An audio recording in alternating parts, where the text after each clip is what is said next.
10/2025 ତାରିଖରେ ରାୟଗଡ଼ା ଜିଲ୍ଲା ପିସମକଟକ ଥାନା ଅନ୍ତର୍ଗତ ଚଞ୍ଚଣାଗୁଡ଼ା ଗ୍ରାମ ପଞ୍ଚାୟତର ଭାଟଗୁଡ଼ା ଗ୍ରାମରେ ମେଗା ପାନୀୟ ଜଳ ପ୍ରକଳ୍ପ ନିର୍ମାଣ ପାଣି ଟ୍ୟାଙ୍କ ନିର୍ମାଣ ଶ୍ରମିକମାନଙ୍କ ମଧ୍ୟରେ ମଦ୍ୟପାନ କରି ପାଟିତୁଣ୍ଡ କରି ଦିଲ୍ଲୀପ ନାମକ ବ୍ୟକ୍ତିଙ୍କୁ ନିର୍ମମ ଭାବେ ହତ୍ୟା କରିଥିଲେ।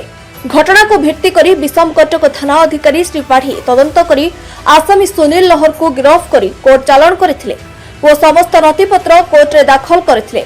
71 दिन मध्य 19 कोटी साक्षीर बयान को आधार कर मान्यवर एसडीजेएम कोर्ट विषमकटक सुनील लहर को आजीवन कारादंड में दंडित करछन्ति बोली कहिसन्ति वकील दिलीप महाराणा। तो 14/10/2025 तारिख में विषमकटक थाना अंतर्गत भाटगुड़ा ग्राम एक मर्डर केस होता एवं तहिर 15/10/2025 एफआईआर रजिस्ट्री होता एवं थाना अधिकारी सूर्यचंद्र पाढ़ी से केस टी को इन्वेस्टिगेशन करथिले।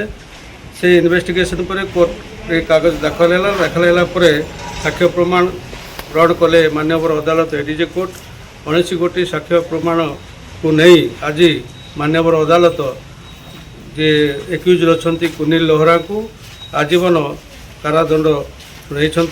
जिला और राज्य में प्रथम थर 71 दिन व्यवधान रे विचार करी आईन आजीवन कारादंड होइछि बोली बुद्धिजीवी महल चर्चा जोर धरिछि।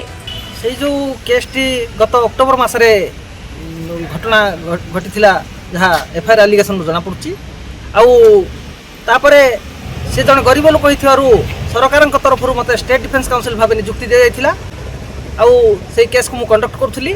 वर्तमान कुनील लोहार को आजीवन कारादंड में दंडित कर आम जेल अपील प्रिफेयर करूँ ऑनरेबल हाईकोर्ट ऑफ ओडिशा। 71 दिन भितर जजमेंट होगा गले रायगड़ा जिले में यहाँ बोधुए प्रथम जहाँकि 71 दिन भितर घटनार 71 दिन भितर केसर चार्जसीट दाखल कर केस विचारणा सारी तार जजमेंट होती। स्वतंत्र प्रतिनिधि अक्षय कुमार पेरिस्का प्रशांत कुमार पात्र रिपोर्ट ओडिशा न्यूज 27।